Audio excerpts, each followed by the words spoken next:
Buenas tardes, queridos hermanos. Continuando con los escritos de Luisa Picarreta en el libro del Reino del Fiat Divino, en medio de las criaturas, Libro de Cielo, volumen 1, iniciamos.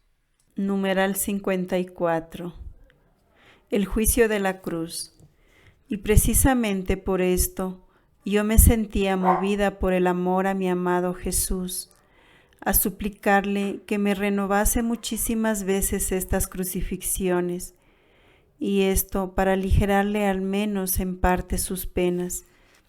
Y Jesús me decía: amada mía, la cruz bien soportada y ardientemente deseada hace distinguir bien a los predestinados de los réprobos, los cuales son tan recalcitrantes a todo padecimiento. Sepas que en el día del juicio universal, los amantes de la cruz, al verla aparecer, cuánto se alegrarán, mientras que los réprobos serán heridos y asaltados por un horrible espanto. Desde ahora, amada mía, se puede sin duda aseverar si alguien deberá ser uno de los salvados o eternamente perdido. Pues si al presentarse la cruz la abraza y me sigue con resignación y paciencia, y de cuando en cuando la besa, dando gracias al que se la ha enviado, es señal evidente y más que segura de estar en el número de los salvados. Pero si por el contrario al presentarse la cruz, la persona se irrita, la desprecia, y quisiera a toda costa sustraerse a ella, cruz ya merecida a causa de sus perversidades, puede tenerse como señal cierta de que camina por la vía del infierno.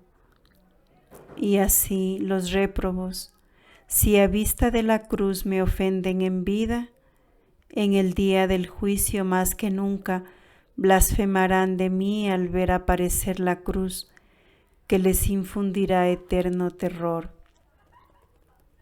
La cruz, además, hija mía, es el distintivo del verdadero cristiano.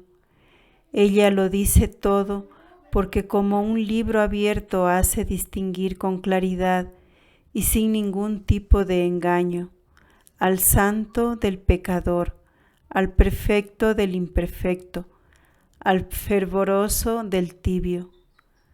La cruz además comunica a quien está bien dispuesto una luz tal que desde ahora no solo hace distinguir al bueno del culpable y hace conocer también quién deberá ser más o menos glorioso en el cielo y quién deberá ocupar en él un puesto más o menos eminente. Fuera de esto, todas las virtudes ante la excelencia de la cruz se vuelven sumamente humildes y reverentes. ¿Sabes cuándo adquieren mayor lustre y esplendor? Cuando están bien acopladas con ella. ¿Cómo poder expresar con palabras las muchas llamas de amor a la cruz que Jesús al hablar infundió en mi corazón? Basta decir que experimenté tales ansias de padecer que si Jesús no hubiese apaciguado mi corazón renovándome muy a menudo la crucifixión, ciertamente me hubiera martirizado entre los más atroces tormentos del amor. Debo añadir que a veces después de haberme renovado, Jesús estas crucifixiones me decía: amada de mi corazón, ya que anhelas tan ardientemente la fragancia que emanan los dolores de mi cruz, yo no solo te doy satisfacción crucificándote el alma, comunicándote todo dolor, sino que deseo marcar también tu cuerpo con el sello evidente de mis llagas sangrientas. Si no fuese así, renuncia a poder manifestar a todos cuánto me amas. A este fin, quiero enseñarte la siguiente oración que tú harás para obtener esta gracia. Yo me presento al trono de la Santísima Trinidad y como bañada en la sangre de Jesucristo, me atrevo a postrarme en señal de profunda adoración y suplicarle que por los méritos de las preclarísimas virtudes de Jesús y de su divinidad, se digne concederme la gracia de ser siempre crucificada. Ahora, como siempre, he tenido aversión a todo lo que pudiera aparecer externamente, como todavía persiste así en el momento en que Jesús me infundía mayor ansia de ser crucificada a su placer. No me atrevía a oponerme a que me crucificara en el alma y en el cuerpo, pero reconociendo enseguida cuánto aceptaba, descuidadamente en el entusiasmo, con ánimo resuelto le decía a Jesús: Esposo Santo, no aparezcan nunca señales externas en mí, y si a veces sin reflexión alguna pude haber aceptado algo que se deje ver, nunca he tenido el ánimo de consentir en ello, porque tú sabes cuánto he deseado siempre la vida oculta. Por eso te ruego que, cuando quieras renovarme la crucifixión, esos dolores sean permanentes y sin ningún alivio. Solo esto ansío, esto me basta, y no señales externas, las cuales me harían agotar de vergüenza. Si me atormentaba mucho el pensamiento de que ciertas señales pudieran manifestarse externamente, tanto más cuanto que sin consideración había consentido implícitamente en la voluntad de Jesús, no menos me atormentaba el pensamiento de los pecados pasados. Por esto volvía con mucha frecuencia a pedir a Jesús el dolor y la gracia de su perdón. Y así volvía a decirle que me quedaría tranquila y contenta cuando Él me haya dicho con sus propios labios: te son perdonados todos tus pecados. Numeral 55. Luisa hace la confesión de sus pecados a Jesús. Y Jesús bendito, que nada sabe negar cuando lo que se pide redunda en nuestro provecho espiritual, una mañana, mostrándose más condescendiente de lo acostumbrado, me dijo: esta mañana quiero hacer yo mismo la función de confesor. Tú me confesarás todas tus culpas, y al hacer esto te haré comprender una por una todas las ofensas que me has hecho y todos los dolores que me has causado con tus pecados. Se pretende que comprenderás, en cuanto es accesible a la inteligencia y voluntad humana, que es en sí el pecado, a fin de que tomes la resolución de morir antes que volver a ofenderme. Por lo tanto, entra en tu nada, considera que el nada se ha enfrentado al todo y que el todo habría podido hacer desaparecer de la faz de la tierra al nada, que se ha hecho tan infame que se ha enfrentado con su Creador. No obstante, este nada no solo ha sido tolerado por el todo, sino incluso amado. Sal ahora fuera de tu nada y con arrebato de amor hacia tu amante Señor, recita el yo pecador. Yo, habiendo entrado en la nada de mí misma, llegué a descubrir toda mi miseria y todas las culpas cometidas, y encontrándome ante la real presencia de Cristo Juez, comencé a temblar de pies a cabeza, hasta faltarme la fuerza para poder pronunciar las palabras del yo pecador, y habría quedado sumida en la más grande confusión, sin decir una palabra, Si mi Señor Jesucristo no hubiese infundido nueva fuerza y valor diciéndome: hija de mi amor, no temas, que si ahora soy tu juez, soy también tu Padre. Valor pues y vamos adelante. Con esto, toda llena de confusión y de humillación, recité el yo pecador, y como me veía toda cubierta de culpas, dando un vistazo a todo el pasado, descubrí en él como más grave la ofensa inferida a mi Señor por haber alimentado en mí algún acto de mera soberbia, y entonces le dije: Señor, me acuso ante tu majestad de haber pecado de soberbia. Jesús entonces me dijo: acércate a mi amoroso corazón, aplica el oído y escucharás el desgarro cruel que has causado con este pecado a mi generoso corazón. Y yo, toda temblorosa, apliqué el oído a su corazón.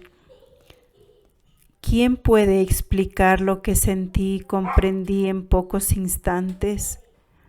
Mi corazón, temblando de amor, comenzó a palpitar tan fuertemente que me parecía que habría querido romperse el pecho. Y efectivamente, me pareció luego como si se hiciera pedazos por el dolor y rompiéndose en pedazos quedara casi destruido. Y después de haber experimentado todo esto, exclamé varias veces: ¡ay, cuán cruel es la soberbia humana, que si pudiera llegaría a destruir al mismo ser divino! La soberbia humana se me figuraba entonces como un mísero gusano que, teniendo comodidad para estar al pie de un gran rey, se alzara y se hinchara de tal modo que llegara a creerse algo grande, y que, movido de suma audacia, comenzara poco a poco a trepar, subiendo a rastras por los vestidos del rey, hasta llegar a su cabeza. Viéndola ceñida con corona de oro, se la quisiera quitar de la cabeza para ceñirse la suya, y luego despojarlo de sus vestiduras reales, destronarlo y finalmente utilizar todo medio para quitarle la vida. Este gusano, que no conoce ni su propio ser, tanto que en su soberbia no llega ni siquiera a pensar que para ser aniquilado bastaría solo que el rey se percatara de su audaz proyecto para pisotearlo bajo uno de sus pies, hundiendo así en un solo instante todos sus sueños dorados, que por ser ilusión de su cabeza calenturienta por la soberbia, movería a desdén y compasión a un tiempo a quien fuera menos orgulloso que él, el cual sería tenido no solo por el más malvado e ingrato, sino también por el más temerario y presuntuoso. Era precisamente yo, que me veía ese mísero gusano a los pies del Rey Divino, por lo cual sentía llenárseme el alma de tal confusión y de tal disgusto de la ofensa que le había irrogado, que experimentaba en mi corazón el atroz desgarro sufrido por Jesús a causa de mi soberbia.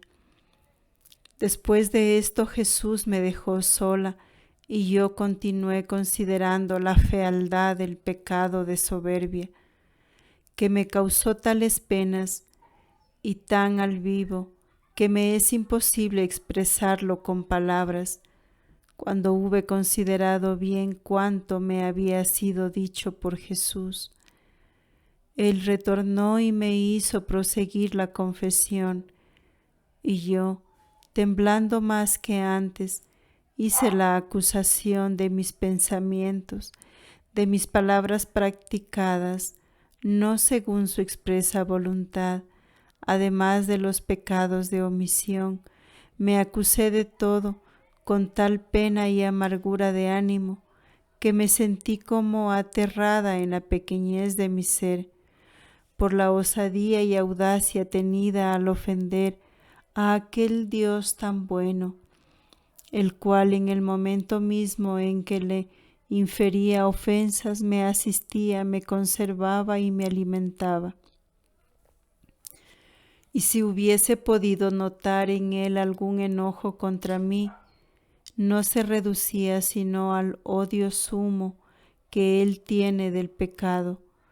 En cambio, su bondad conmigo, pecadora, ha sido siempre inmensa y a tal punto que llegó a excusarme delante de la divina justicia, poniendo a la vista mi incapacidad y fragilidad, con lo cual me hacía obtener en cambio nuevas gracias y fuerza para obrar mejor.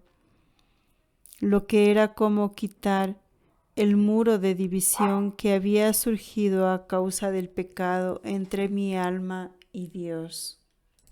Oh, si todos conocieran la bondad de Dios y la fealdad del pecado, todos los hombres lo desterrarían sin más de la faz de la tierra, y ellos, movidos de inmenso remordimiento y dolor, moriría, o bien, conociendo la infinita bondad de Dios, se arrojarían en ella como en un mar inmenso de gracias, las más selectas, destinadas a su bien y santificación.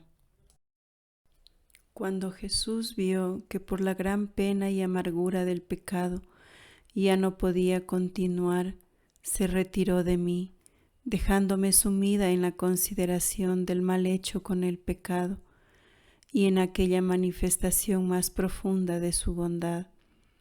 Al excusarme ante la justicia de su Padre, haciéndome obtener nuevas gracias. Después de un largo rato, Jesús volvió de nuevo para hacerme continuar la acusación, la cual, interrumpida de cuando en cuando, llegó a su fin después de más o menos 7 horas. Cuando el amabilísimo Jesús puso término a mi acusación, dejó el aspecto de juez y recobró el de Padre amorosísimo. Y como me había reducido al extremo agotamiento de fuerzas y de vida por el dolor experimentado, por la ofensa hecha a mi Dios, y más todavía por la comprensión de que mi dolor, por más grande que haya sido, no era suficiente para hacerme doler como convenía, Jesús, para reanimarme, me dijo: «Quiero yo suplir por ti, aplicando a tu alma el mérito de mi dolor sufrido allá en el huerto de Getsemaní. Solo esto puede bastar para satisfacer a la divina justicia ofendida por ti». Entonces me pareció que estaba más dispuesta para recibir de Jesús la absolución de mis pecados, y por eso, llena de humildad y confusión, a sus pies le dije: «Sumo Dios, si es inmenso el mal que he hecho contra ti, cometiendo el pecado, igualmente infinita juzgo que es tu misericordia que me perdona, pero desearía que fuese infinitamente grande el número de mis potencias y sentidos, y que como otras tantas lenguas cantaran alabanzas y una hosana perenne a tu infinita misericordia. Ah, Padre Santo, perdóname la gran injusticia cometida contra ti pecando, y perdóname en tu paterna gracia». Y Jesús: «Prométeme no pecar más, alejando de ti toda sombra de mal que pudiera de nuevo ofenderme». Ah, sí, prometo 1000 y 1000 veces morir antes que ofenderte nunca a ti, mi Creador, mi Redentor y mi Salvador. Nunca más, nunca más. Entonces Jesús alzó su bendita diestra y pronunció las palabras de la absolución, haciendo derramarse sobre mi alma un río de su preciosísima sangre.